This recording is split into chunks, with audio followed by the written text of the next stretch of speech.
UP की महिला जज ने क्यों लगाई इच्छा मृत्यु की गुहार।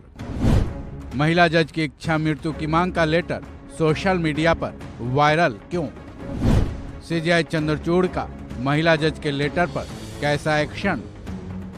ये मामला बेहद संगीन है। ये मामला देश की न्याय व्यवस्था पर उंगली उठाता दिख रहा है। आखिर ऐसा क्या हुआ होगा कि एक महिला जज जो केस की सुनवाई कर अपना फैसला सुनाती हो, न्याय की गुहार लगाने वालों के लिए इंसाफ की देवी मानी जाती हो, उसी महिला जज को इंसाफ के लिए दर दर भटकना पड़े, महीनों तक इंतजार करना पड़े, फिर जब न्याय मिलने की आस टूट जाए तब उसे न्यायिक व्यवस्था के सबसे ऊंचे पद यानी चीफ जस्टिस ऑफ इंडिया से ही इंसाफ की गुहार लगानी पड़े। अब तक तो आप समझ गए होंगे कि ये माजरा बेहद गंभीर है। अभी तक आपने इस मामले के केवल संकेत भर सुने हैं। जब इस मामले की तह तक जाएंगे तो आपका भी खून खौल उठेगा। इस मामले में यूपी की एक महिला जज ने सीजेआई डीवाई चंद्रचूड़ से न्याय की गुहार तो नहीं लगाई, लेकिन उन्होंने इच्छा मृत्यु की मांग कर डाली है।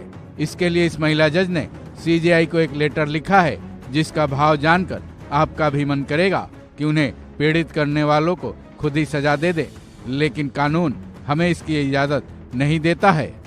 सबसे पहले ये पूरा मामला जानते हैं, फिर जानेंगे कि महिला जज के उस लेटर में ऐसा क्या है कि वो सोशल मीडिया पर तेजी से वायरल हो रहा है।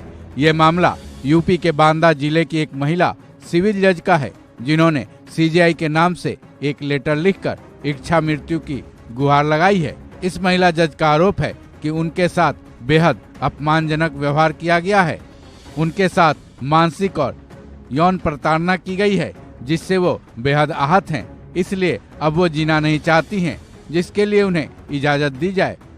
वहीं आज तक ने अपने सूत्रों के हवाले से ये खबर दी है कि गुरुवार की देर रात सीजेआई ने सुप्रीम कोर्ट के सेक्रेटरी जनरल अतुल एम कुरहेकर को आदेश दिया है कि वो इलाहाबाद हाईकोर्ट प्रशासन से इस मामले का स्टेटस रिपोर्ट मंगाएं, जिसके बाद कुरहेकर ने इलाहाबाद हाईकोर्ट के रजिस्ट्रार जनरल को लेटर लिखकर महिला जज की तरफ से लिखी गई सारी शिकायतों की जानकारी मंगा भी ली है। साथ ही सवाल भी पूछे हैं कि इस बारे में शिकायतों को निपटाने वाली आंतरिक शिकायत समिति ने अब तक क्या किया है।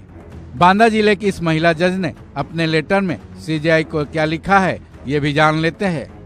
महिला जज ने लिखा है, मैं इस पत्र को बेहद दर्द और निराशा में लिख रही हूँ। इस पत्र को लिखने का उद्देश्य मेरी कहानी बताने और प्रार्थना करने के अलावा कोई और नहीं है। आप मेरे सबसे बड़े अभिभावक हैं और मुझे अपना जीवन समाप्त करने की अनुमति दें।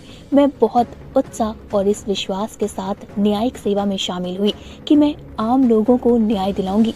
मुझे क्या पता था कि मुझे ही न्याय के लिए भिखारी बना दिया जाएगा। मैं भारत की सभी कामकाजी महिलाओं से कहना चाहती हूँ कि वो यौन उत्पीड़न के साथ जीना सीखें।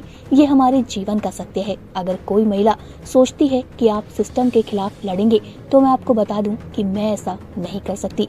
मैं जज हूँ, न्याय तो दूर, मैं अपने लिए भी निष्पक्ष जांच नहीं करा सकी। मैं सभी महिलाओं को सलाह देती हूँ कि वो खिलौने या निर्जीव वस्तु बनना सीख जाएं। एक विशेष जिला न्यायाधीश और उनके सहयोगियों ने मेरा यौन उत्पीड़न किया है। मुझे रात में जिला जज से मिलने को कहा गया। जब मैं स्वयं निराश हो जाऊंगी तो मैं दूसरों को क्या न्याय दूंगी। मुझे अब जीने की कोई इच्छा नहीं है। अब मेरी जिंदगी का कोई मकसद नहीं बचा।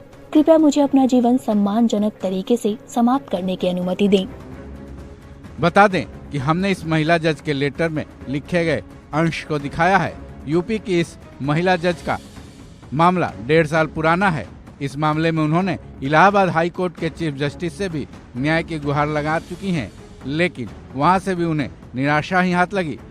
मामला लंबा होते देख अब इस महिला जज की उम्मीद और धैर्य पूरी तरह से टूटती दिखाई दे रही है। ऐसे में उनमें जीने की इच्छा तक खत्म हो चुकी है। तभी